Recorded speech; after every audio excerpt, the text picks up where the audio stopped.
I'm Tad Flaky, I'm Lilibet Flaky. and this is Pointless Global News.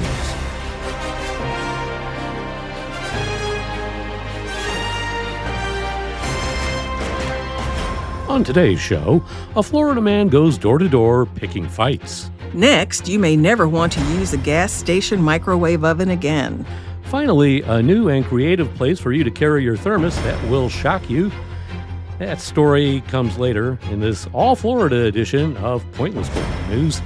But first, a drunk, shirtless Pensacola resident went door to door in a neighborhood looking for a fight, punching a woman in the head and then stealing her pizza, only ending his rampage when he ran into a fence and passed out on top of it. 32-year-old Christopher Doyle Norman was arrested for multiple offenses, including home invasion, battery, burglary, larceny, and criminal mischief. All these charges came from a single drunken rampage that began when Norman kicked open the gate to a trailer park. The Florida man then approached a woman who was sitting outside her mobile home and punched her in the side of the head. Not quite finished with the mobile home yet, Norman damaged the home's ladder and exterior door before continuing on. When he arrived at the next neighbor's house, he fell through the home's open front door, which caused one of the residents to pick up a hammer and order Norman to leave. Norman eventually left the trailer park, but not before yelling that he would come back and burn the trailer down. Once he was done with the trailer park, Norman made his way to a nearby apartment complex, knocked on the doors, and, you guessed it, dared the residents to fight him. One resident understandably shut his door to Norman's face and locked it. This prompted the 32-year-old to ram his shoulder into the door, which consequently caused damage to the door and the frame. Next, Norman let himself into an apartment whose door was unlocked and screamed at the two men inside to, fight him as well. He chased the men around the table and threw a lamp at them so he couldn't catch them, but luckily the lamp missed. Most likely, he was hungry from all this running around, so Norman grabbed a slice of pizza from the apartment and then chased one of the men into the bedroom. The other man tried to call 911, but Norman snatched the landline from his hand and hit him in the back of the head with it. And by landline, we mean like the old-fashioned hard plastic Bell trimline phone. You know what I'm talking about if you're old enough to remember when you could get Coca-Cola out of a refrigerator that was in the back of a gas station. Yeah. Norman's drunken rampage finally came to a screeching halt when he ran into a chain-link fence, knocked it down, and then passed out on top of it. Police arrived on the scene a short while later to find an unresponsive Norman who appeared to be intoxicated. As they handcuffed Norman, he made vague threats against the officers. Thankfully, the victims of Norman's rampage suffered no major injuries.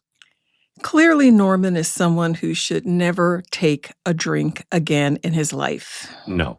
And he might very well have had some other substances that are controlled inside of him. Sounds like more than just alcohol was working. Yeah. BP Gas and convenience store owner Parul Patel claimed that random people keep walking in every day to warm containers of their urine in his microwave. Those coming into the station to use the microwave were allegedly not customers, but instead were suspected to have been en route to a nearby drug testing facility. Indeed, a LabCorp and Quest Diagnostics are both within walking distance of the gas station. Although a spokesperson for Quest Diagnostic alleges that their facility does not engage in drug testing, LabCorp has remained silent on the matter. Patel, therefore, believed that these people were desperate to pass their drug test and using the microwave as a way to warm the urine so it appeared that it had just come out of a human body and wasn't prepackaged as a clean sample. Regardless, they walk in off the street, microwave urine containers, then leave. Patel said these people often become violent or aggressive when asked not to do so. He described one such incident in which the culprit was so desperate to microwave her urine that she started cussing and replied, "Well, where's the sign that says you can't use this for that kind of purpose?" So the Florida man created a warning that said just that. Then I'll put the sign saying this is only for food use and not to use with your urine or anything else. His "Don't microwave your urine" poster has since gone viral.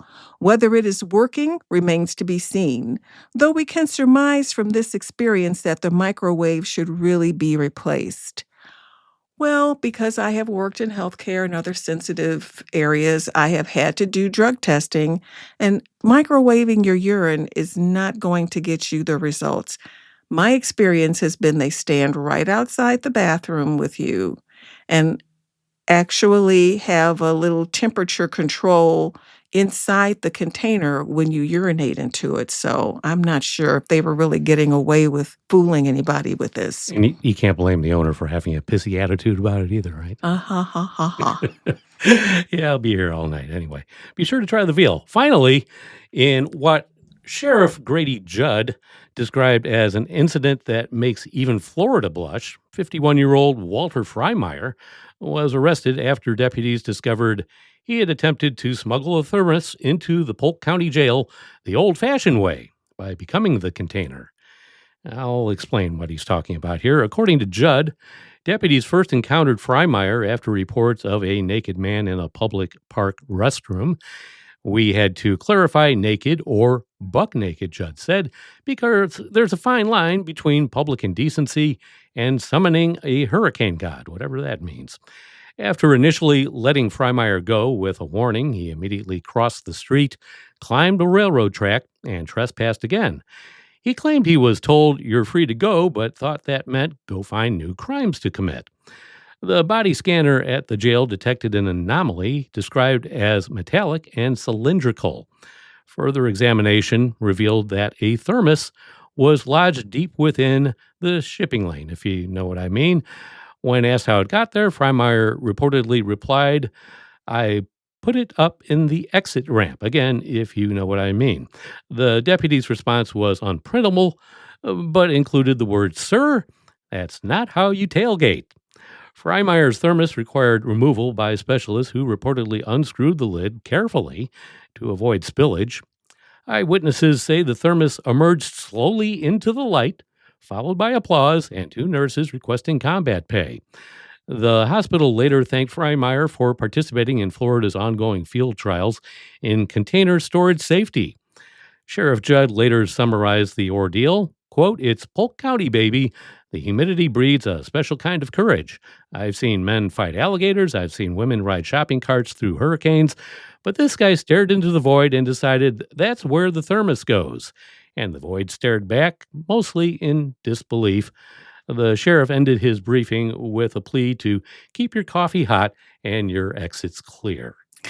Ooh, you think he was trying to smuggle alcohol or something in the thermos? The It mind did say. wonders. I have no idea. And we probably don't want to know, do we? You really don't know. I think that's enough Florida news for one day. I agree. And that's going to be a wrap for another Pointless Global News. Be sure to follow us wherever you get your podcasts. I'm Tad Flakey. I'm Lilibet Flakey. Stay pointless, my friend.